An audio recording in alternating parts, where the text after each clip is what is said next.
Ouais. Donc bonjour à toutes et à tous, bienvenue à ce nouveau webinaire sur la professionnalisation. Aujourd'hui, le thème est sur la formation de professionnels, pardon, et accueillir et participer à la formation d'un professionnel du triathlon au sein de ma structure. Du coup, j'ai la chance de partager aujourd'hui ce webinaire avec mon collègue Jérémy Garrigue en charge de la formation à la fédération.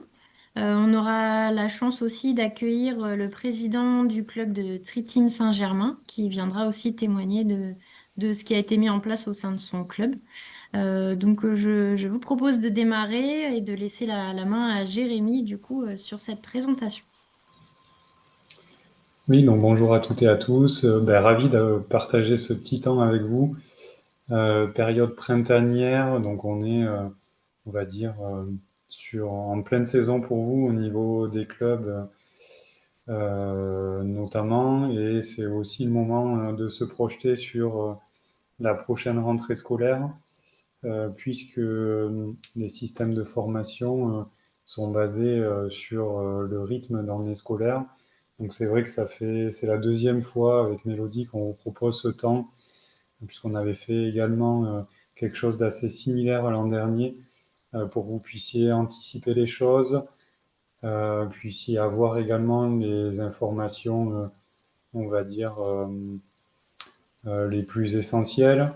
Alors c'est grand public, hein, puisque à la fois des candidats potentiels, des employeurs potentiels sont invités, ou même on va dire les curieux.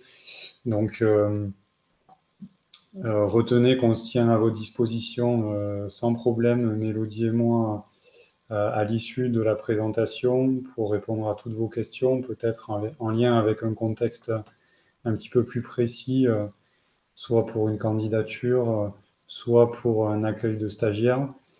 Et bien évidemment, donc c'est un format webinaire, mais pour l'instant on est en effectif réduit. N'hésitez pas à soit prendre la parole, soit poser des discussions dans le chat. Vu que le nombre de participants est plutôt limité, on peut rester très interactif. Ce qu'on a prévu du coup, c'est, on va dire, deux temps. Un temps où Mélodie et moi, on tient le bâton de la parole, et un premier temps, donc ça rejoint les quatre points qui sont affichés à l'instant. Et un deuxième temps où il y a un témoignage de club, donc voilà, le Tri-Team Saint-Germain, qui viendra un petit peu partager son expérience sur justement accueillir un stagiaire en formation, qu'est-ce que ça implique, et si c'était à refaire. Voilà. Donc sur cette première partie, on souhaitait revenir sur des éléments de cadrage, donc plutôt en lien avec la réglementation dans un premier temps. Ensuite sur l'offre de formation qui est disponible, du coup à la rentrée scolaire qui va arriver prochainement. Des éléments aussi sur les conditions d'accueil pour pouvoir accueillir un stagiaire. Et puis, pour terminer pardon, ce premier volet, le nerf de la guerre, on va dire, c'est le volet financier, donc une large partie également sur ce volet-là. Mélodie, peut-être tu peux avancer. Merci. Donc devenir éducateur professionnel, finalement, le contexte général, c'est qu'en France, c'est une profession qui est réglementée. Donc comme à l'instar d'autres professions, hein, médecins, avocats et j'en passe, il faut un diplôme reconnu par l'État français pour pouvoir exercer cette profession. Et en plus de ça, sur le champ du sport, c'est-à-dire qu'il ne suffit pas d'avoir un diplôme dans le champ du sport, puisqu'en fait, chaque diplôme renvoie à ce qu'on appelle des prérogatives d'exercice, donc la capacité de la personne titulaire du diplôme à exercer sa profession sur un périmètre donné. Donc ça, c'est le contexte général. Si on en vient au triathlon, finalement, on distingue deux métiers finalement différents, et c'est ce qui est indiqué sur la diapositive. Soit un premier métier où on peut devenir entraîneur, ou alors un deuxième métier où l'on devient animateur. Et en fait, cette distinction, elle est importante parce que du coup, le parcours de formation est bien distinct et du coup, ce que j'ai nommé précédemment, c'est-à-dire les prérogatives d'exercice, le sont tout autant. Donc, ce qui est mentionné, finalement, ce qui détermine les prérogatives d'exercice de l'éducateur sportif professionnel, c'est ni plus ni moins que le code du sport. Et donc, du coup, pour faire simple, pour pas forcément trop vous, vous perturber l'esprit, mais en tout cas, pour faire simple dans le message à passer, c'est que, en gros, l'entraîneur en triathlon, il peut tout faire en termes d'encadrement. Il peut encadrer des jeunes, des moins jeunes, des compétiteurs, des loisirs, d'une pratique santé. Donc, en gros, ça permet à la fois aux candidats d'avoir un champ d'employabilité assez large et à la fois pour les structures employeuses ben, de laisser libre cours à une possibilité de mission d'encadrement exhaustive, puisque l'éducateur en question, qui est entraîneur, pourra finalement tout faire en matière d'encadrement en triathlon. Donc ça, c'est un premier point. Et si je rebascule sur le métier d'animateur, donc ce que dit le Code du sport, c'est que l'animateur doit conduire un cycle d'apprentissage. Ça, finalement, c'est le périmètre qui est posé par le Code du sport. Le Code du sport ne précise pas plus que ça. Donc finalement, ça laisse pas mal le champ à l'interprétation. Finalement, si je vous pose la question, conduire un cycle d'apprentissage, vous, ça vous évoque quoi? Moi, ça m'évoquera peut-être la même chose, plus ou moins. Donc, tout ça pour vous dire que le code du sport, enfin, en tout cas, le législateur n'a pas posé plus un périmètre plus clair que ça, et la jurisprudence n'est pas venue repréciser ce périmètre. Donc, il est soumis à interprétation. On va dire l'interprétation que la fédération en fait, c'est que conduire un cycle d'apprentissage signifie découvrir l'activité discipline enchaînée, initier aux disciplines enchaînées, et donc sous-entend le fait que s'adresser à un public compétiteur, ce n'est pas forcément possible. Donc pour être plutôt clair et assez évocateur dans l'organisation des activités d'encadrement au sein des clubs, ça renvoie finalement à l'encadrement avec ce diplôme-là pour les plus jeunes catégories, finalement les catégories qui viennent découvrir l'activité triathlon, dans la majorité finalement, du baby triathlon jusqu'au pupille, voire au benjamin, ces catégories d'âge-là viennent découvrir l'activité. Alors, ils ont des prémices d'activité compétition, mais ça reste à la marge. Et à contrario, il y a toujours des contre-exemples, hein, mais à contrario, sur un public adolescent, donc minime à junior, on bascule plutôt sur une activité majoritairement compétitive, même s'il y a des contre-exemples. Donc, finalement, si vous voulez y voir clair, il faudrait qu'on puisse évoquer individuellement quel est le contexte au sein de votre club. En tout cas, c'est pas l'objet aujourd'hui de rentrer au cas par cas. Donc retenez que voilà, il y a deux ports d'entrée, soit entraîneur, soit l'animateur. Et donc sur le métier d'entraîneur, il y a un diplôme qui est délivré par le ministère des Sports, c'est le diplôme d'État, je le dirai qu'une fois, le diplôme d'État de la jeunesse, de l'éducation populaire et du sport, donc le DEGEPS, avec la mention triathlon qui permet d'être entraîneur.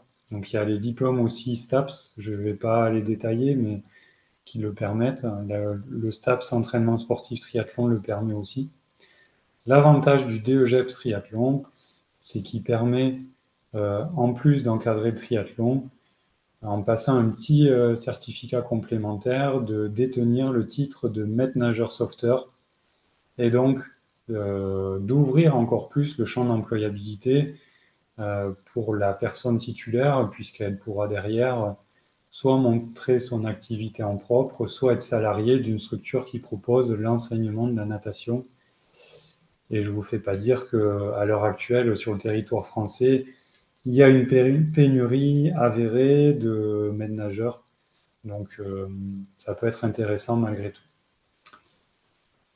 Donc, ça, c'est la formation pour être entraîneur. Et juste, bon, je peux passer la formation pour devenir animateur de triathlon, c'est le certificat complémentaire triathlon. Et donc, ce certificat, il est uniquement accessible à des personnes qui sont déjà, euh, on va dire, professionnelles sur le champ des activités aquatiques. Ouais, merci Mélodie. Donc peut-être pour que vous y voyez un petit peu plus clair, pour illustrer, donc Mélodie a pris le temps de construire un petit peu la distinction entre le métier d'animateur et d'entraîneur. Donc il y a une page ressources sur le site internet. Donc il y a un lien là qui est disponible sur cette diapositive. Et donc de toute manière, il est sur le site internet. Alors, il est, si vous rentrez sur le site internet, c'est un peu difficile le chemin d'accès. Mais si vous tapez sur votre moteur de recherche préféré, FF Triathlon, devenir éducateur professionnel, vous devrez tomber directement sur la page dédiée. En tout cas, il y a un témoignage d'une animatrice et d'un entraîneur sur eux, en gros, en quoi ça renvoie en termes de mission, en termes d'employabilité. Voilà, il y a un petit descriptif qui est fait et qui est plutôt intéressant. Sinon, sur le YouTube aussi fédéral de la fédération, vous trouverez une playlist spécifique avec les métiers qu'on retrouve au sein du triathlon, du réseau triathlon. Donc, vous retrouverez ces vidéos. Je vous ai mis les liens et on vous partagera le diaporama par la suite. Mais voilà, c'est des vidéos, comme le disait Jérémy, qui illustrent bien ces métiers-là, les perspectives d'avenir et quelques conseils pour devenir animateur ou entraîneur.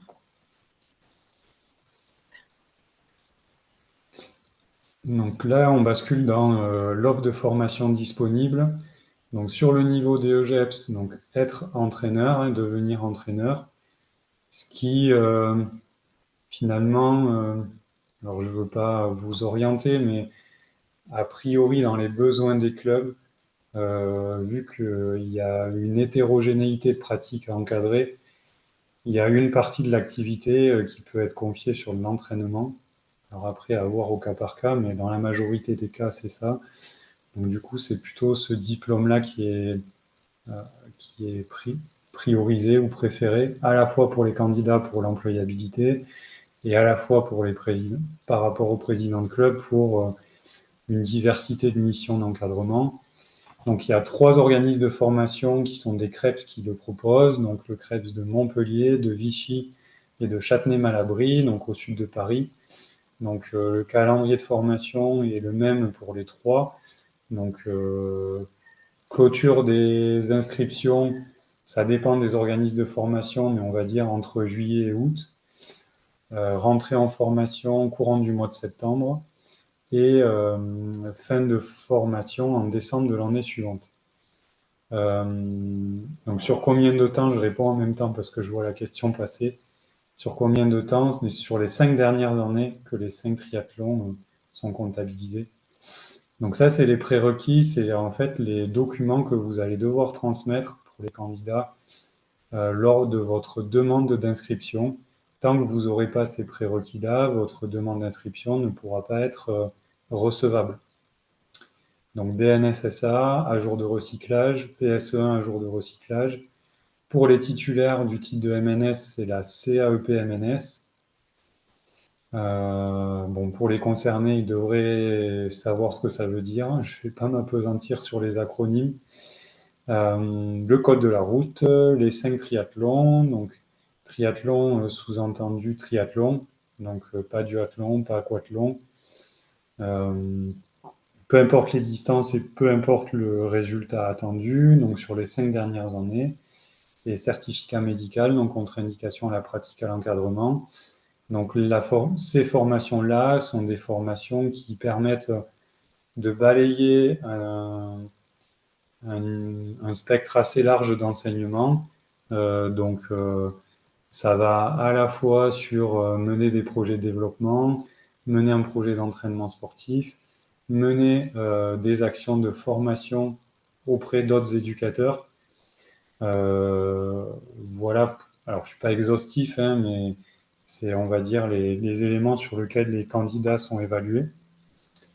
Et donc cette formation se déroule sur 15 mois en alternance entre le CREPS et le club. Alors le club, je dis le club par facilité, mais ça peut être aussi un comité départemental ou une ligue. Euh, voilà. Voir une structure privée, ça pourrait arriver. Pour l'instant, ça n'est pas arrivé, mais ça pourrait arriver, à condition qu'elle respecte les conditions d'accueil. Et donc, sur le rythme d'alternance, on est à peu près sur une semaine par mois en CREPS et le reste du temps à mener des projets au sein du club. Voilà.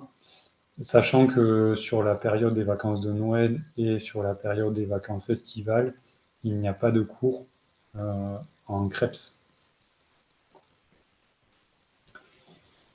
Alors que je vois la question en même temps, possibilité de mixer les structures d'accueil. Oui, possibilité de mixer.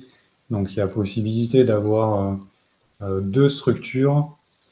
Alors, c'est à voir au cas par cas. Le conseil pour le candidat, c'est de privilégier une seule structure. Euh, Parce que qui dit deux structures dit deux fonctionnements, dit plusieurs interlocuteurs. Mais en tout cas, ça s'est déjà fait d'avoir deux structures d'accueil. Ça mérite discussion avant l'entrée en formation pour bien déterminer, on va dire, l'environnement d'accueil à la fois, par exemple, sur l'exemple cité, club et comité, mais c'est possible. Tu peux avancer. Donc, c'est la formation précédemment, celle des crêpes, c'est la formation, on va dire, qui est à destination du plus grand nombre.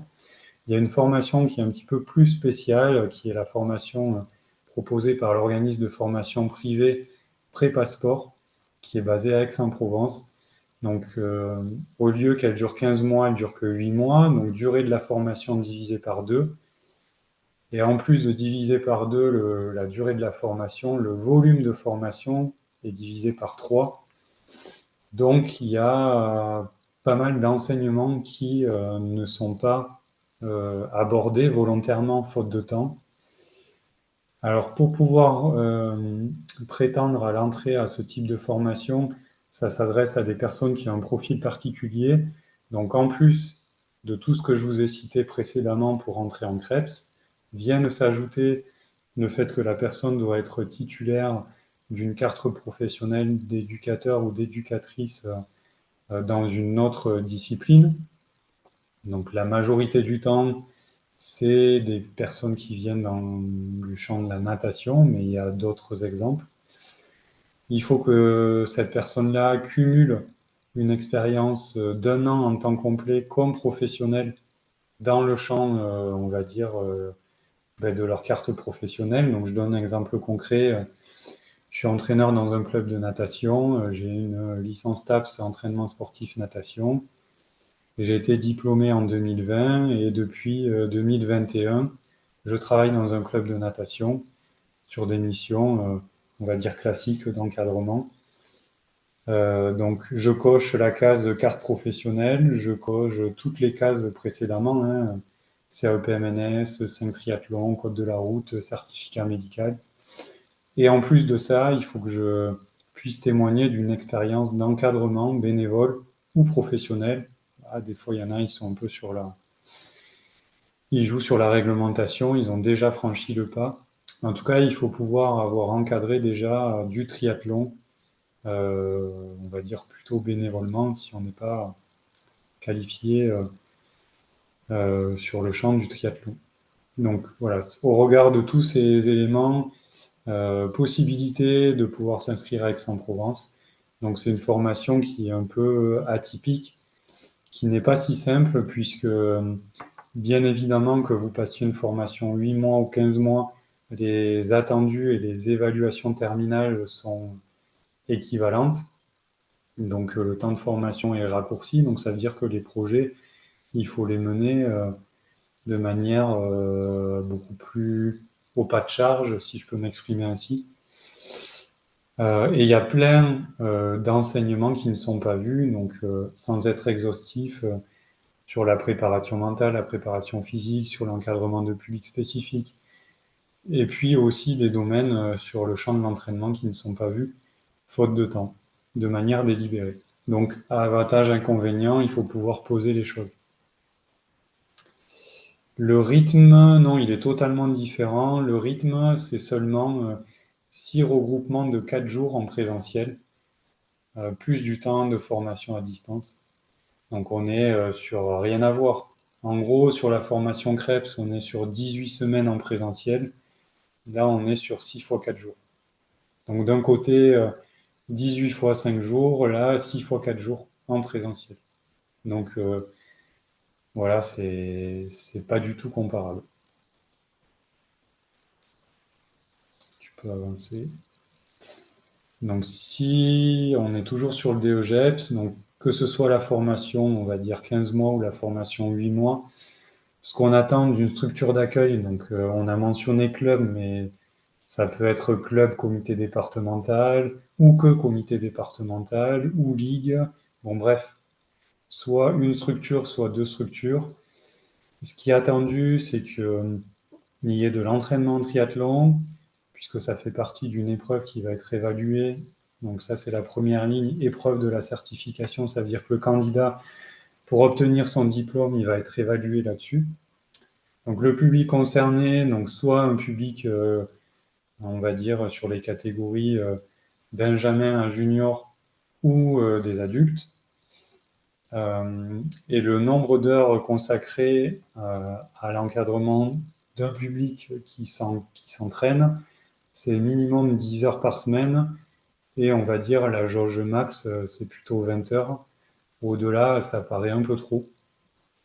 Le niveau sportif, c'est un niveau compétiteur. Alors c'est assez flou, mais j'ai envie de dire, ça c'est pareil, c'est la discussion quand je dis que on, c'est que à la fois moi et vous, à la fois candidat et structure d'accueil, on doit poser ensemble sur finalement quel groupe, enfin déjà, est-ce qu'il y a un environnement favorable à l'entraînement au sein du club?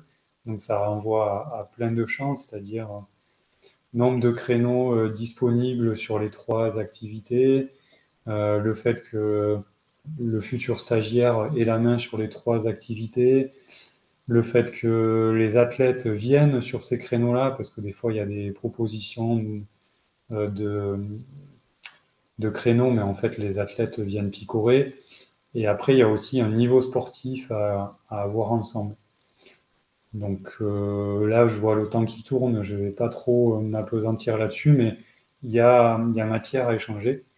Sur l'enseignement de la natation, ce qui est intéressant, c'est que c'est aussi une épreuve d'évaluation. Donc là, il faut pouvoir, soit au sein du club, soit au sein d'une structure partenaire, donc type club de natte ou je vais y arriver, collectivité territoriale, piscine, que le stagiaire puisse aller encadrer une fois par semaine euh, un public de non-nageurs, donc entre 3 et 7 ans. Et aussi, si possible, en termes d'acculturation, animé, donc plutôt là sur le champ de l'animation, donc avec les tout petits au sein du club, à encadrer pardon, quelques créneaux par semaine. Tu peux avancer. Je vais aller un petit peu plus vite. Donc j'en ai fini pour le DEGEPS. Je reste à votre disposition, du coup plutôt à la fin de cette présentation ou sur un rendez-vous individuel sans problème pour toutes vos questions sur le DEGEPS. Sur le CC Triathlon, donc ça c'est pour être animateur. Donc en termes de prérequis, il faut être titulaire d'un diplôme reconnu par l'État sur le champ des activités aquatiques.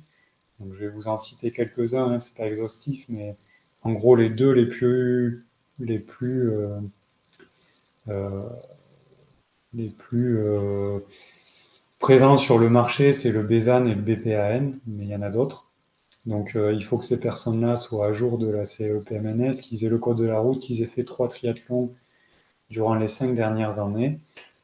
Donc il y a 2 organismes de formation qui vont proposer cette formation à la prochaine rentrée scolaire, le CREPS de Toulouse et le club de sauvetage et de secourisme, donc qui est en partenariat avec la LI. Alors, pour vous rassurer, hein, que ce soit les CREPS, sur le DE, enfin tout organisme de formation est en partenariat avec la fédération. Et quand je dis la fédération, j'inclus également la ligue du territoire concerné. Donc, il y a un travail partenarial qui est construit avec eux. Donc voilà, il y a deux organismes de formation qui vont proposer le CC Triathlon, certificat complémentaire, Crêpes de Toulouse, et du coup, ce qu'il faut retenir, c'est Paris Intramuros, c'est le club de Montmartre. Donc là, la durée de la formation, ça n'a rien à voir puisque ça vient complémenter une activité professionnelle. On est sur 5 mois, donc c'est plutôt light. Si tu peux avancer, Mélodie. Du coup, sur les conditions d'accueil, rien à voir non plus sur le volume d'encadrement au sein du club. Ce qui est le minimum demandé, c'est 7 à 8 heures par semaine sur une période de 5 mois. Voilà, et c'est sur le public, on va dire plutôt, voilà, euh, le public 6-12 ans principalement, puisque c'est le plus adapté à ce type de, de mission. Mais ça peut être aussi sur des ados, hein, si vous avez des ados loisirs ou des adultes loisirs, sans problème. Je vais te laisser la parole, Mélodie. Merci. Du coup, là, l'idée, c'est de vous préciser un petit peu plutôt le cadre après d'exercice et d'accueil finalement d'un alternant. Comme vous le disait Jérémy, donc la formation se fait en alternance au sein du centre de formation et au sein de la structure d'accueil. Et du coup, il y a deux types de contrats qui permettent de faire cette alternance, le contrat d'apprentissage et le contrat de professionnalisation. L'idée, c'est de vous évoquer un petit peu les différences, alors soit en fonction de votre profil ou des personnes que vous souhaiteriez accueillir au sein de votre structure. L'idée, c'est que le contrat de travail, finalement, qui en est un, va lier trois acteurs, donc le salarié, qui va être apprenant, l'employeur, donc la structure d'accueil, et l'organisme de formation. Donc, on regarde ces deux contrats. On a le contrat d'apprentissage, donc là, qui est pour principalement les jeunes de 16 à 29 ans révolus. Il y a des dérogations possibles que je vous ai listées ci-après, en fonction de si vous avez des jeunes qui sont intéressés voilà, euh, en ayant terminé leur classe de troisième et dont l'anniversaire des 16 ans est célébré avant le 31 décembre de l'année en cours, donc là 2025, des jeunes de 30 ans et plus qui sont bénéficiaires de l'allocation à l'aide aux personnes en situation de handicap, ou bien des personnes qui sont à un projet de reprise ou de création d'entreprise, ou des sportifs de haut niveau. Donc ça, c'est les 4-5 conditions et dérogations possibles pour avoir le contrat d'apprentissage. La différence pour une structure d'accueil, elle va être principalement sur l'aspect financier, puisque le contrat d'apprentissage permet d'avoir une aide de l'État de 5 000 € qui est versé directement à la structure d'accueil et de 6 000 € si c'est une personne en situation de handicap, avec des aides potentielles complémentaires qui est destinée principalement aux travailleurs handicapés. Ça, c'est des choses qui ont évolué depuis cette année. On était à 6 000 € l'année dernière.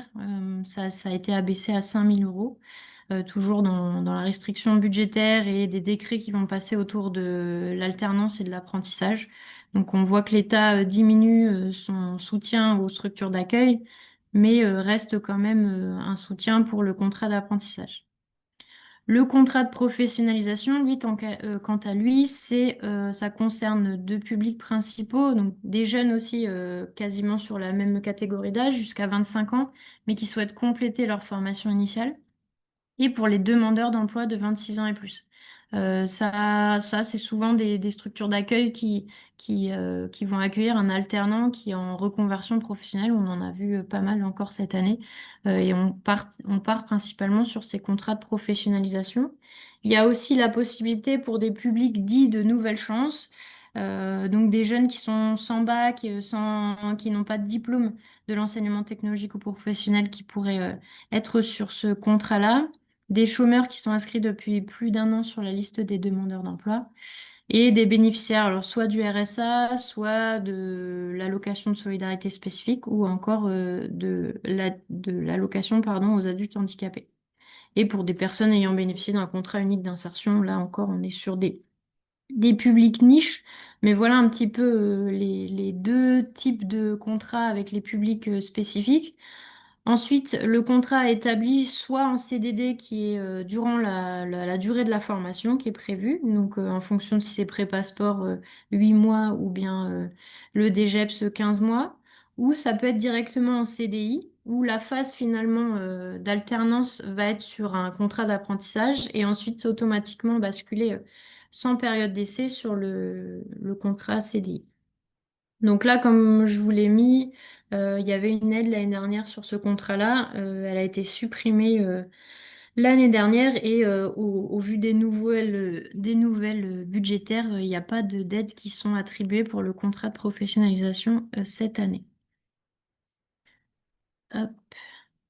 Ensuite, voilà, je voulais vous mettre en termes de rémunération. Alors là, vous aurez plein d'outils aussi à votre portée puisque le site de l'AFDAS, donc l'AFDAS, c'est l'opérateur de compétences de la branche port, sur lequel vous allez faire les demandes de prise en charge si vous souhaitez accueillir un alternant ou si vous allez être futur alternant. Donc, il y a un simulateur où vous pouvez aller voir en fonction du profil de la personne le salaire qui lui est dédié et les aides attribuées en fonction. Donc là, je vous ai listé la rémunération du coup pour le contrat d'apprentissage qui va dépendre finalement de l'âge de l'alternant et aussi bah, de l'année de son alternance. Voilà. Elle est dépendante, c'est un pourcentage du SMIC qui est directement attribué, sauf pour les plus âgés. Donc, vous voyez, les 21, de 21, 25 et 26 et plus, c'est soit le SMIC, soit le salaire minimum conventionnel qui est attribué. Et en général, c'est plutôt le salaire minimum conventionnel, c'est-à-dire que tout salarié d'une structure sportive dépend de la convention collective nationale du sport. Et en général, l'État, enfin voilà, les contrats sont favorables plutôt sur les salaires conventionnels puisque c'est plus favorable pour ces personnes-là. Donc je vous ai mis après la grille spécifique pour la convention collective du sport, mais vous voyez, c'est un pourcentage qui est attribué en fonction du coup de l'âge de la personne et de l'année de la formation. Sachez aussi qu'il y a un outil de calcul du coût de l'emploi donc du Comité national olympique et sportif français, là qui vous permet, alors sur l'alternance, je vous le conseille pas, mais par contre sur un emploi de manière globale pour aussi anticiper la fin de la formation et se dire que si on souhaite pérenniser cet alternant au sein de la structure, le coût de l'emploi, sachez que cet outil est assez pertinent aussi au regard bah, des projets d'embauche et ils associent à ça des aides à l'emploi. Donc typiquement, l'aide de l'Agence nationale du sport y est intégrée. Ça vous permet aussi d'avoir une vision finalement sur les 15 mois de formation, plus bah, si vous le souhaitez pérenniser cet emploi, un petit peu le coût global que cela engendre. Pour le contrat de professionnalisation, il y a aussi une distinction d'âge, mais aussi une distinction de diplôme en fonction du niveau de la personne. Où là, voilà, c'est un pourcentage du SMIG qui est attribué. Et à l'inverse, pour les 26 ans et plus, c'est le salaire minimum conventionnel qui va être appliqué ici. Donc pareil, dans le simulateur de l'AFDAS, vous allez pouvoir choisir en fonction bah, du profil de la personne, ça va vous attribuer contrat pro, contrat d'alternance, ça va vous mettre la différence entre les deux. Et du coup, quel est le coût pour le club ou le comité ou la ligue? Et voilà le reste à charge finalement pour l'employeur avec les aides associées. Alors là, je vous partage une grille qui fait un peu peur, mais donc ça, c'est la Convention nationale du sport établit des groupes dans la convention collective, c'est-à-dire qu'en fonction de la mission qui est attribuée à la personne, des groupes aussi sont attribués. Donc tout ce qui est groupe 1 et 2, c'est voilà, ça nous concerne assez peu. Ce qui va nous concerner pour le volet animateur et entraîneur, on va plutôt être sur les échelons 3 et 4.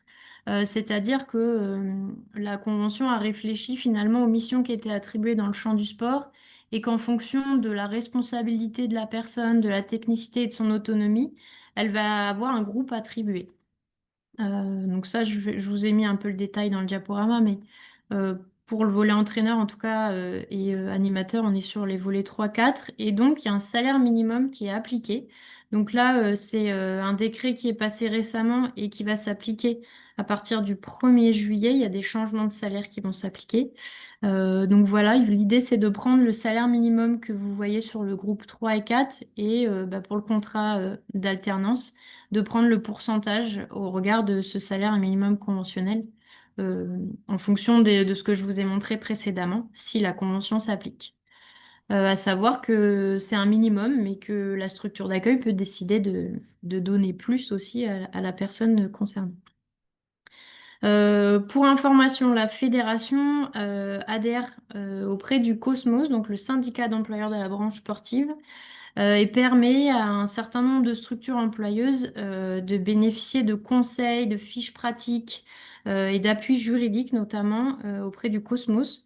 Donc, si vous voulez adhérer gratuitement au Cosmos, vous pourrez cliquer sur le lien directement. La fédération, du coup, adhère pour ces structures employeuses. Hop. Donc, je vous le disais, donc là, c'est quelques petits tips pour remplir le simulateur de l'AFDAS pour un peu avoir le coup. C'est juste quelques petits tips, je passe assez vite, mais pour choisir la catégorie visée, que vous retrouvez bien la formation de triathlon pour que les taux de prise en charge soient bien pris en compte et voilà, que vous indiquez bien la bonne durée de contrat. Dans le cadre des démarches administratives à faire, donc une fois que vous avez trouvé la personne ou la structure d'accueil, etc., que vous êtes mis d'accord sur bah, la formation et que voilà aussi il y a la possibilité de suivre la formation choisie, l'idée est de du coup faire les démarches auprès de l'AFDAS, donc je vous en parlais tout à l'heure, et de faire un contrat qui se fait via un CERFA, en fonction si c'est un contrat de professionnalisation ou un contrat d'apprentissage, c'est pas le même CERFA. Mais voilà, c'est des choses à compléter et à transmettre à l'AFDAS, puisque pour bénéficier de la prise en charge de la formation sur l'aspect des coûts pédagogiques, il faut transmettre un certain nombre de documents, tout en ayant en amont créé un espace adhérent sur l'AFDAS. Donc, je vous ai mis un petit tutoriel à ce sujet-là. Donc, en premier lieu, créer un espace adhérent, puisque en tant qu'employeur, votre salarié peut bénéficier de formation et de la prise en charge de certaines des formations. Et ensuite, transmettre différentes pièces, que ce soit le calendrier de la formation, le détail de la formation, le devis, etc. Tout ça, c'est à transmettre dans un délai de 5 jours à compter de la date d'exécution du contrat. Et ça, ils sont très vigilants là-dessus pour cet aspect-là. Ensuite, si la personne concernée est demandeuse d'emploi ou enfin est inscrite sur la liste de France Travail, il y a la possibilité aussi d'avoir potentiellement des conseils et des aides financières qui peuvent être adaptées à chaque situation. Du coup, là, l'idée, c'est pas de vous donner une généralité parce qu'il y a vraiment des cas particuliers et en fonction de chaque territoire, vous n'avez pas la même réponse de vos conseillers France Travail. Mais sachez qu'il y a des aides complémentaires qui peuvent être données en tant que demandeur d'emploi, des aides individuelles à la formation, des aides à la mobilité pour se déplacer à la formation, des aides pour la garde d'enfants, etc. Donc ça, c'est des choses qui existent côté France Travail et qui peuvent être mobilisables aussi pour des personnes en situation de recherche d'emploi. Et enfin, il y a la possibilité, donc pour la personne qui souhaite suivre une formation, de faire appel à son compte personnel de formation aussi. À savoir que depuis l'année dernière, il y a une participation financière qui est demandée à chaque stagiaire qui lance son compte personnel de formation et qui souhaite suivre une formation et qu'elle a été augmentée cette année à 102,23 €. Voilà, toujours dans la volonté de l'État de chercher de l'argent pour financer l'apprentissage et l'alternance de manière globale. Voilà, j'en ai terminé rapidement sur ces aspects-là. N'hésitez pas aussi, on pourra échanger a posteriori sur ces sujets-là. Du coup, là, l'idée, c'était de faire témoigner le président du club de Saint-Germain, donc Sébastien. J'ai pas accès aux participants. Jérémy, est-ce que Sébastien est parmi nous? Ouais, je suis là. Super. Ben, merci beaucoup Sébastien de votre présence et puis je vous laisse du coup vous présenter et présenter le projet du club au regard du sujet du jour. Ok, super, merci Mélodie, bonjour à toutes et à tous. Donc Sébastien Bernizet, président du club de Saint-Germain. Alors moi, j'ai mis une petite fiche d'identité sur la page d'après. Moi, je pratique le triathlon depuis une quinzaine d'années et je suis dans ce club depuis sa création où je m'y suis investi progressivement. Donc sur ces 10 ans d'existence, un club qui a cru depuis cette époque et qui est maintenant à 170 licenciés avec une équipe 100% bénévole. Club très impliqué dans la vie fédérale et vie de la Ligue, hein. On fait beaucoup, on héberge les formations et on envoie beaucoup de gens dans les formations. École de triathlon 2 étoiles et c'est un club qui est plutôt familial, on va dire, et convivial, pas d'objectif majeur de performance, avec juste à la marge un accompagnement des jeunes au sélectif de Coupe de France de triathlon et dans le challenge jeunes d'Île-de-France. Mais ça reste un club plutôt orienté loisir que performance. On a autour de nous, dans notre environnement proche, des clubs très orientés performance qui font ça très bien. Donc on a un créneau un peu différent. Donc en effet, on a participé, on a accueilli un stagiaire DGEPS, donc lors de la première année du DGEPS Île-de-France, donc au CRAP de Châtenay-Malabry. Au lancement du projet et dans mon retour d'expérience, c'est peut-être aussi pour vous guider sur le pourquoi on le fait et qu'est-ce qui serait intéressant. Alors, qu'est-ce qui est intéressant et moins intéressant de le faire? Pour nous, c'était une opportunité de répondre facilement au projet de développement du club. On voulait développer notre école française de triathlon, mettre en place des stages, accéder au challenge Jeunes Île-de-France et en deuxième division régionale, emmener des jeunes en Coupe de France, enfin en championnat de France, pardon. Donc on a vu une opportunité, ça permettait de faire un petit peu plus sans mobiliser plus de bénévoles, sachant c'est une équipe de quasiment 25 bénévoles en fait qui fait vivre le club, qui a des entraînements quasiment tous les jours. Et puis le stagiaire en fait qui était membre du club avait un projet d'évolution professionnelle, donc il voulait lui d'horizon professionnel. Donc ça c'est important de savoir d'où on part, pourquoi on le fait. Maintenant, pour la faire très courte, et ben, après le projet, pas de salariés pour le moment. C'est-à-dire qu'on n'a pas été plus loin dans l'aventure. C'est-à-dire qu'on n'a toujours pas de salariés. Donc, on n'a pas embauché le stagiaire.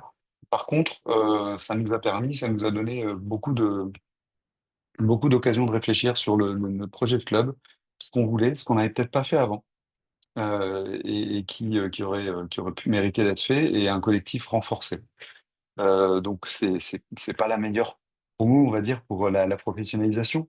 Mais on va voir dans les points suivants que ça permet quand même d'avoir pas mal d'enrichissement.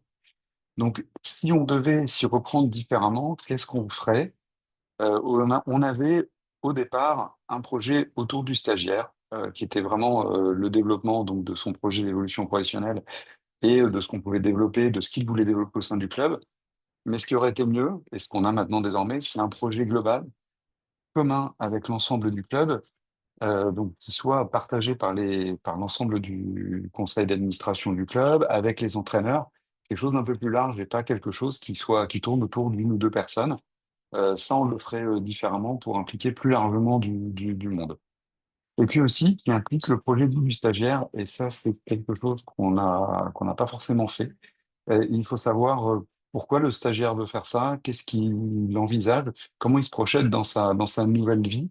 Alors, si c'est quelqu'un qui est déjà entraîneur et qui veut progresser dans ce métier-là, il va voir tout de suite les compétences qu'il va acquérir, le statut qu'il va pouvoir acquérir, le champ d'intervention différent qu'il va avoir, peut-être la rémunération plus importante.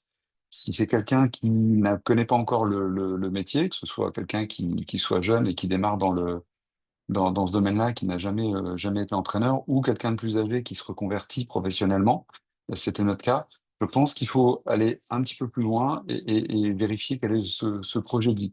Je n'irai pas jusqu'à dire faire un bilan de compétences, comme ça se fait parfois quand on se réoriente professionnellement, mais je pense que le pas serait pas très loin à être sauté, parce qu'il faut vraiment se projeter dans cette vie d'entraîneur salarié qui est très différente de celle du bénévole qui vient quelques heures par semaine pour entraîner, c'est sa passion, et très différente aussi potentiellement de ce qu'on imagine quand on est un étudiant STAPS ou même un MNS qui veut se lancer dans l'entraînement du triathlon. Donc ça, c'est le premier point sur le projet, un projet global qui soit commun avec l'ensemble des parties prenantes au sein du club et qui n'oblige pas le projet de vie du stagiaire. Le deuxième point, on avait mis en place, comme c'était demandé, un tuteur en charge du suivi du stagiaire. Et a posteriori, ce qu'on a fait pendant la formation et que je renouvellerai si on doit se relancer, c'est d'avoir plutôt une commission formation, c'est-à-dire un ensemble d'encadrants, de personnes qui soient là autour du stagiaire avec des rôles différents et aussi un backup pour qu'il puisse y avoir toujours du monde et des points de vue différents pour accompagner le stagiaire.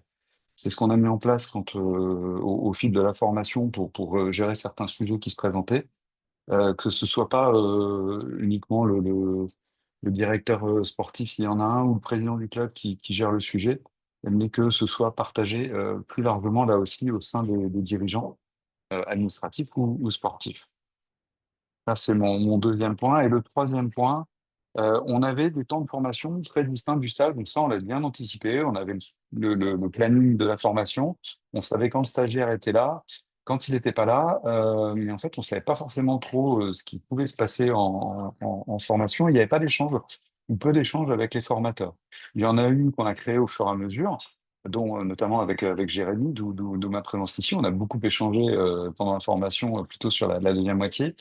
Et je pense que dès le départ, si vous accueillez un stagiaire, il faut plutôt créer un écosystème avec tous ces acteurs, que ce soit les autres entraîneurs vers qui il va se tourner, référents ou tuteurs pédagogiques, mais aussi de l'autre côté, référents et tuteurs au sein de l'association, et puis aussi de l'autre côté, côté pédagogique, avec l'ensemble des acteurs. Et vous l'avez vu, hein, là, il y a des organismes de formation qui sont des CREPS ou par exemple là, le club de tourisme de nautique de Montmartre, d'avoir des contacts avec les gens de ces structures-là, mais aussi avec les personnes de votre ligue qui vont suivre ou qui vont intervenir, et puis aussi avec les référents au niveau de la Fédé. Donc d'avoir cet écosystème un peu plus global, de créer les liens assez tôt et de provoquer les échanges assez tôt et pas attendre qu'il y ait besoin d'échanger, parce que généralement c'est que c'est un petit peu trop tard pour créer cet écosystème. Donc en résumé, un projet global avec l'ensemble des gens du club et qui intègre le projet de vie du stagiaire, des référents formation au sein du club et des gens qui s'impliquent dans ces aspects-là, et pas une seule personne, mais vraiment une commission, et puis un écosystème autour du stagiaire avec tous les intervenants, y compris et surtout les organismes de formation, votre ligue et la Fédé. Et je pense que si on doit le refaire, et on était en discussion récemment, plutôt pour quelqu'un qui voulait passer le CC triathlon et qui nous avait sollicité, c'est clairement des choses qu'on a discutées très tôt, de discuter le projet de vie du stagiaire, et pour nous, c'était important et c'est cohérent, d'en parler au sein du club et d'être à plusieurs à partager. Et puis, on a essayé aussi là, de nouer assez vite des liens avec tout le monde. Bon, c'est pas encore fait pour ce futur épisode de la vie de notre club, mais si ça doit se faire, en tout cas, on appliquera ces choses qu'on pensait faire différemment.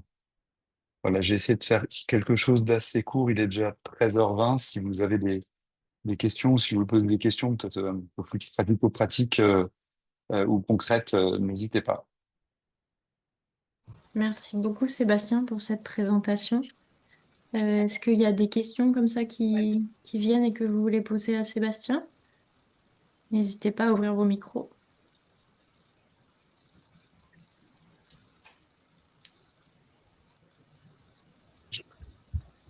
Moi, j'aurais voulu savoir comment vous aviez géré le financement de ce DGEPS au sein du club. Vous avez un événement annuel, vous avez financé par les licences, comment vous avez procédé? Alors, le financement, il a reposé sur plusieurs piliers. Bon, déjà, on avait un projet depuis assez longtemps, donc on avait un petit peu de trésorerie d'avance pour pouvoir encaisser ce que ça pouvait signifier. On a assorti le projet d'une augmentation de l'offre au sein du club pour proposer plus de créneaux, donc augmenter le nombre d'adhérents. On a aussi identifié des sources de revenus complémentaires, par exemple avec avec des stages organisés en propre au sein du club, stages payants. On a été chercher des subventions, évidemment. Et puis, on a été chercher des partenariats, notamment avec notre municipalité qui voulait mettre en place le savoir rouler à vélo pour venir chercher les crédits.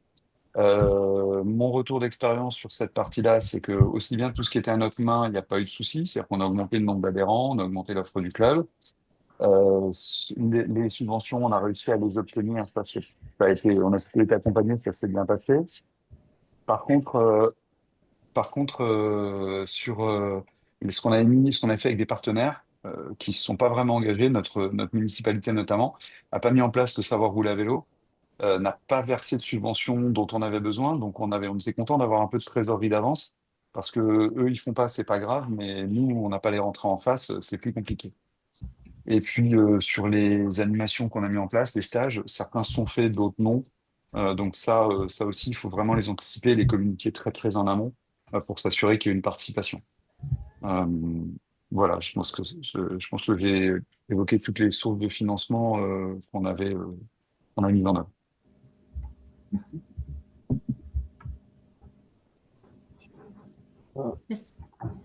Oui, Loïc, t'as une question pour Ouais, Sébastien? c'est parce que j'essayais de lancer la vidéo histoire de d'être, non, je reviens juste sur le point que tu évoquais sur le lien avec l'équipe pédagogique dans le suivi du stagiaire.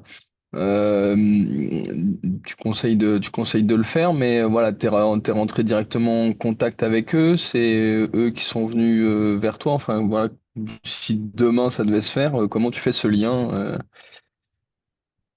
Alors là, avec on les l'équipe connaissait pédagogique? parce qu'on avait eu, ouais, on avait les liens parce qu'on avait eu une réunion de rentrée, donc on avait les liens. Donc après, c'est moi qui les ai sollicités parce qu'il n'y a pas eu, on nous a pas trop demandé grand-chose en vrai. Ouais. Notamment dans la convention qu'on avait, convention tripartite. Il était censé y avoir une visite pédagogique dans l'année, et elle a pas eu lieu. Mais je pense que c'était vraiment un problème de jeunesse de cette formation et de moyens en face. Je pense que c'était un peu compliqué pour tout le monde de cette première année, en tout cas pour le CREF de Châtenay-Malabry. Et deuxième élément, on a un carnet, entre guillemets, un carnet de liaison à rédiger. Mais là aussi, donc là, on l'a fait, et on l'a partagé. Mais il n'y a pas forcément eu trop de feedback dessus. Donc, dès le départ, de provoquer de provoquer les entretiens et d'aller poser des points téléphoniques aux personnes pour maintenir le lien. Nous, ce que j'ai pas fait, clairement. Donc, c'était des mails de temps en temps. Mais bon, voilà, c'était pas suffisant. Ok. Et si je peux avoir une deuxième question. Donc là, du coup, vous avez eu le stagiaire pendant un an, vous ne l'avez pas embauché par choix de sa part, par choix de votre part. Enfin, qu'est-ce qui a fait que, et qu'est-ce qui a fait aussi, enfin, qu'est-ce qui fait aussi, par exemple, que vous repartez pas sur un nouvelle alternance? Est-ce que, voilà, là, c'était une opportunité parce que vous connaissiez cette personne, ou est-ce que vous avez été sollicité après par d'autres? Alors, concrètement, la personne est partie en redoublement d'EGEPS dans un autre club. D'accord. Donc, de toute façon, on ne pouvait pas l'embaucher. Nous, on n'avait pas la santé financière pour assumer un redoublement, parce que là, il y a plus de subventions, etc. Et au final, on ne s'est pas entendu respectivement sur la manière de donner suite à ce projet. On n'était pas d'accord sur la suite. Le fait de Et du coup, repartir avec un autre. Ouais. non, ça, on l'a pas envisagé parce que bon, ça a été une situation quand même assez compliquée. Il aurait fallu s'engager, avant. C'est ça aussi qui est compliqué, c'est que la formation est sur 15 mois. Quand cette formation s'est terminée, celle de l'année d'après avait déjà commencé.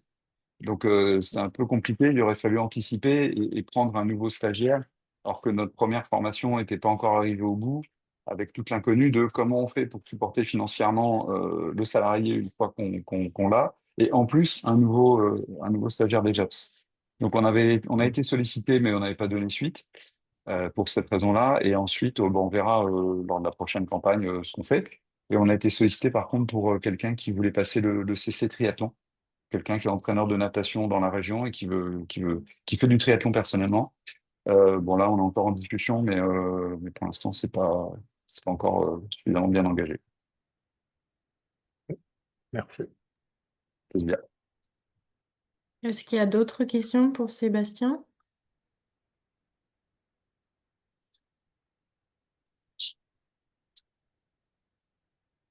Eh ben, merci pour votre attention et merci à Mélodie et Jérémy pour l'invitation. C'est Merci un plaisir de Sébastien. partager avec vous. Merci pour votre présence et votre témoignage. Plaisir. Il nous reste Merci 3 minutes. Sébastien. Il nous reste 3 minutes, donc l'idée c'était juste de vous donner les petits outils ensuite à votre disposition, donc au regard de tout ce qu'on s'est dit aujourd'hui. Donc sachez que sur le site de la fédération, vous allez pouvoir trouver des pages spécifiques sur les formations du coup qui amènent au diplôme professionnel de triathlon, avec un guide synthétique qui a été mis en place qui vous permet de voir clair sur ces différents diplômes et ces différents métiers. La page du coup que vous évoquez, Jérémy, en préambule sur les métiers d'entraîneur, d'animateur et sur les différents métiers qu'on peut retrouver justement au sein du réseau. Sachez que si vous cherchez du coup un candidat pour une alternance à la rentrée de septembre, vous pouvez me faire part des fiches de poste que vous souhaitez publier et nous on les mettra sur le site internet. Ou si vous êtes quelqu'un qui recherchait une alternance, bah, il y en a pas mal sur le site internet à disposition. Voilà, ensuite on a un site dédié à la professionnalisation qui vous permet un peu de brosser large sur tout ce qu'on a évoqué aujourd'hui, sur les financements, sur le projet. Ça, c'est bien que Sébastien en reparle, puisque ça part aussi du projet du club à la base sur ce que vous souhaitez faire, ce sur quoi vous voulez embarquer le club et l'ensemble des parties prenantes, et est-ce que vous avez besoin d'un professionnel pour réaliser une partie de ce projet. Voilà, et puis donc sachez que l'AFDAS, donc, qui est l'opérateur de compétences, je vous ai mis des contacts en fonction de vos territoires. N'hésitez pas, il y a des conseillers sur chacun de vos territoires qui peuvent aussi vous répondre aux différentes questions liées au contrat et à la prise en charge de la formation. Voilà un petit peu les différents outils à votre disposition et vous trouverez sur cette diaporama, pardon, nos différents numéros de téléphone et mails pour contacter Jérémy et moi. Du coup, voilà, nous terminons ce webinaire pile à l'heure. Si jamais il y a une dernière question, n'hésitez pas à nous le dire. C'est tout bon. Du coup, alors, Bonjour. oui, pardon. Excusez-moi, oui, éventuellement, je tente une dernière question, même si j'ai peut-être déjà la réponse. Je m'appelle Guillaume. J'envisage de me former donc soit à l'UCC, soit au DE. Je suis brevet d'état des métiers de la forme à la base et également BPGEPS à N depuis 5 ans. J'ai peu d'expérience dans le triathlon.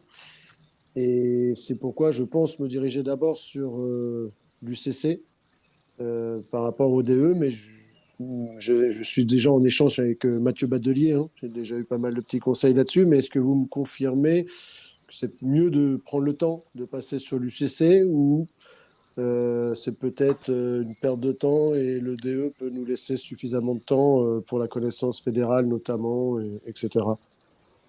Bah, dans cette notion de prendre le temps, je vous avoue que je préférerais qu'on prenne effectivement le temps de voir vous d'où vous venez, où est-ce que vous voulez aller, pour répondre au mieux à vos besoins. Donc, Oui, je vous propose peut-être de caler un petit rendez-vous en individuel, vous et moi, qu'on puisse prendre le temps effectivement de poser cette réflexion.